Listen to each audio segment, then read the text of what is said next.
Alright, so I'm going to live out my boyhood dream here and pretend I'm in charge of Tomb Raider. So I'm going to throw out a few ideas here I think would work for Tomb Raider going forward. Here's my first idea of many, so strap yourself in. No skybox, zero, not even a hint of light. I don't care how you light it up, do your magical lichen, bioluminescence, look the other way. Only a handful of humans in the tombs, preferably zero. But I'm willing to compromise because we did have Pierre and Larson running about.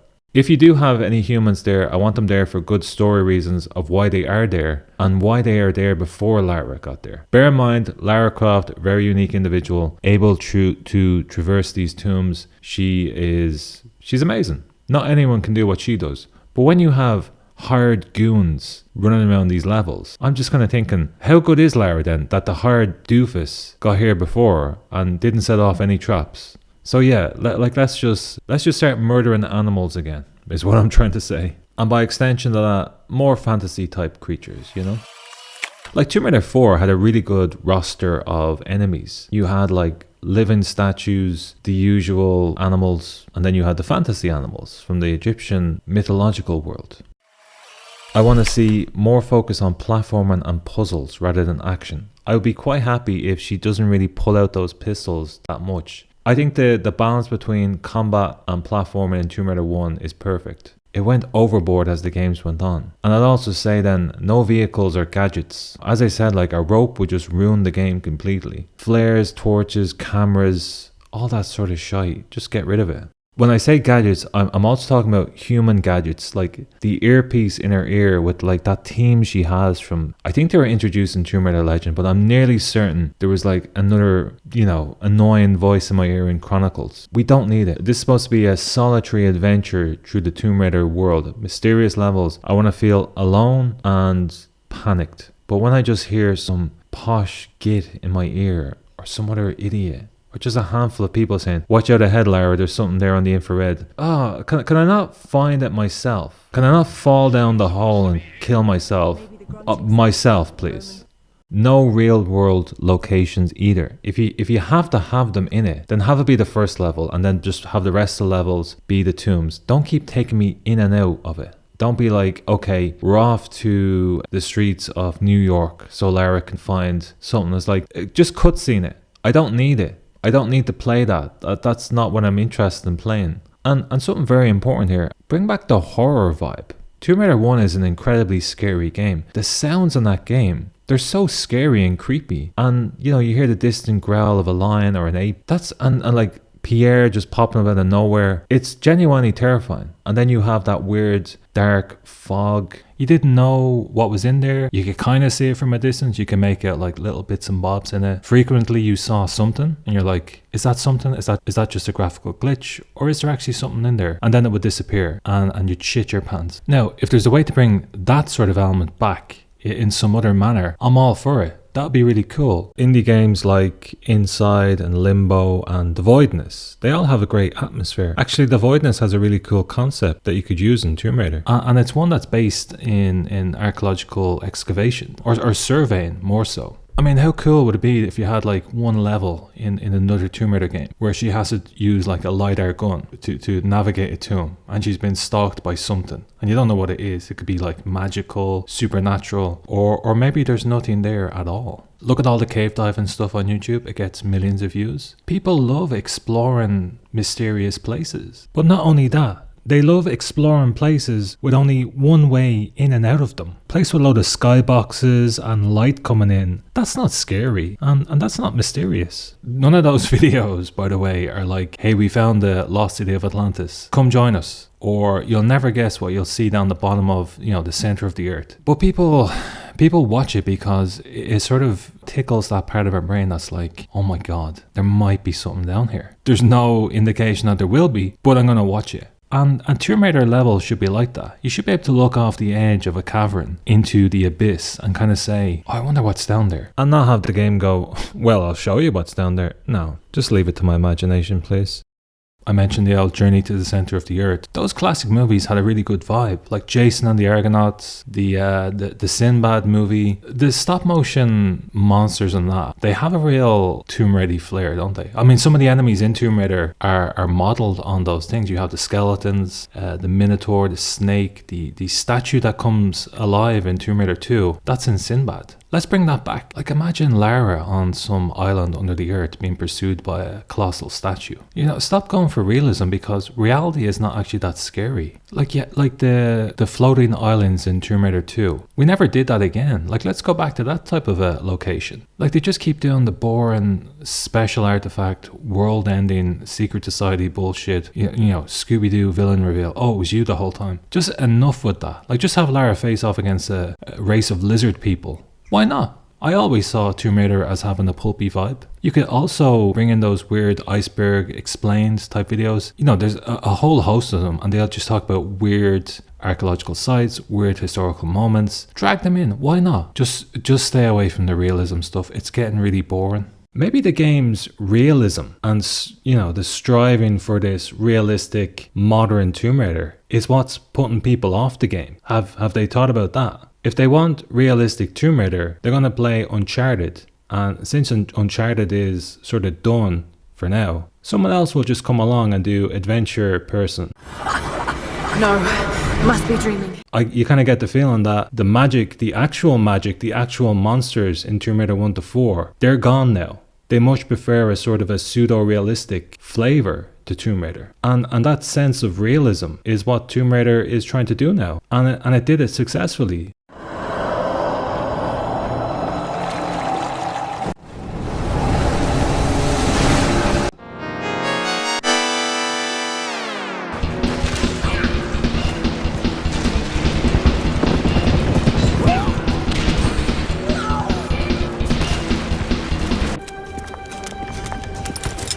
Serafima.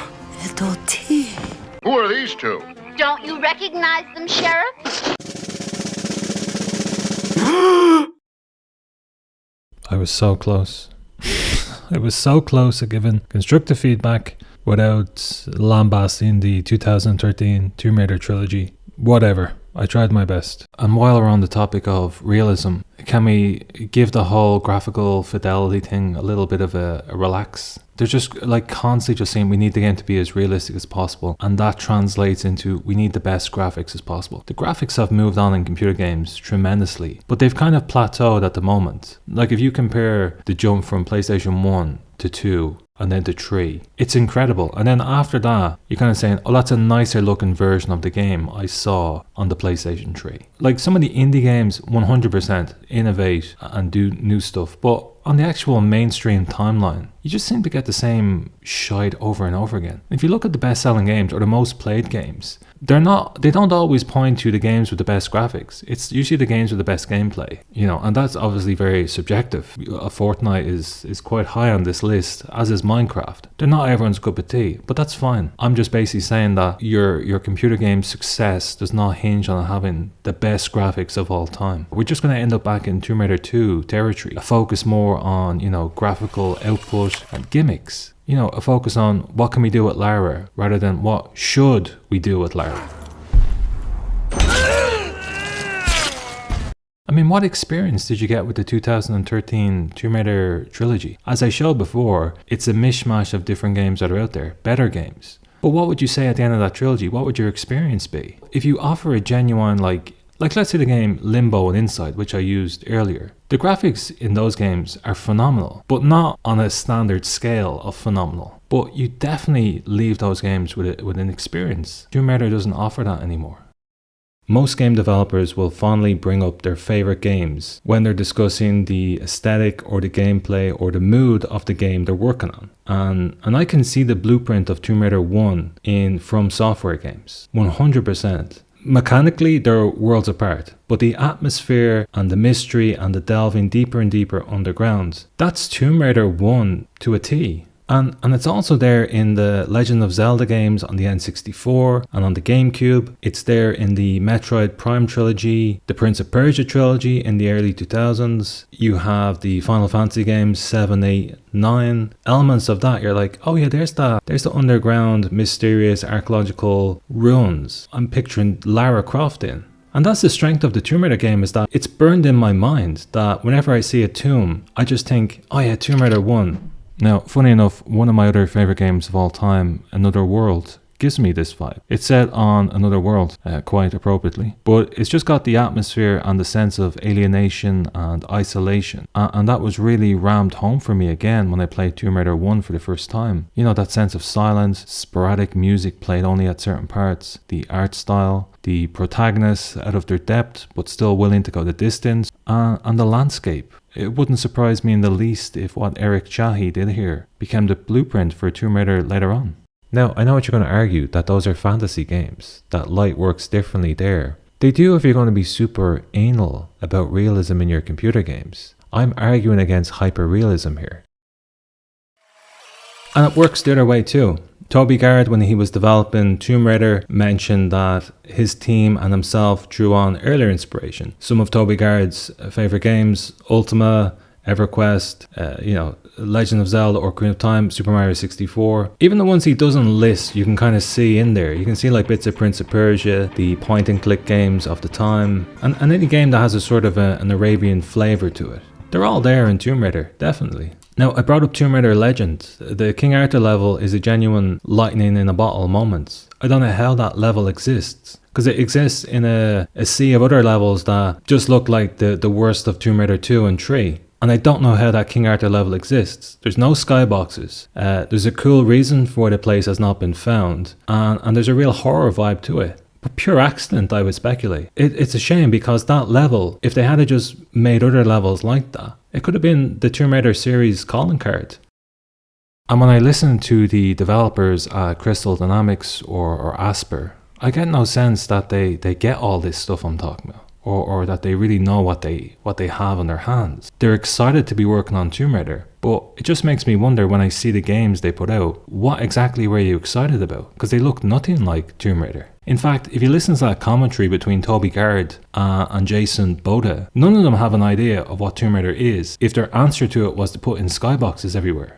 Congratulations, the games make no sense now. Although I will say, mission complete, because as you saw here from Lara Croft, straight from her mouth, I hate tombs. People don't reluctantly become people like Lara Croft, by the way, here. When she's like, oh, I hate tombs, I crash landed into becoming Lara Croft. That's ridiculous. It makes no sense. And then when they started to realize, like, oh yeah, maybe she was born with this from a young age, they just ham-fisted in young Lara into some scenes. I don't even remember the game. They all sort of blend into one in that 2013 trilogy. Why explain everything? Why waste my time playing this level when I could be out doing a tomb? I mean, you don't have any tombs in your game, but you could have.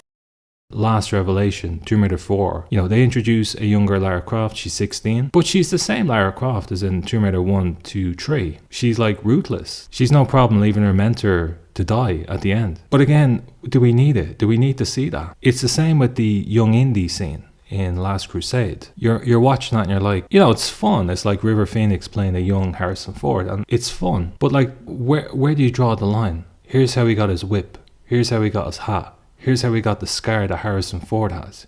Here's why he doesn't like snakes. It's like, what else do you want to ham-fist in there? It's just, at the end of that little scene, your man puts the fedora on him and he goes, you lost today, kid. But it doesn't mean you have to like it.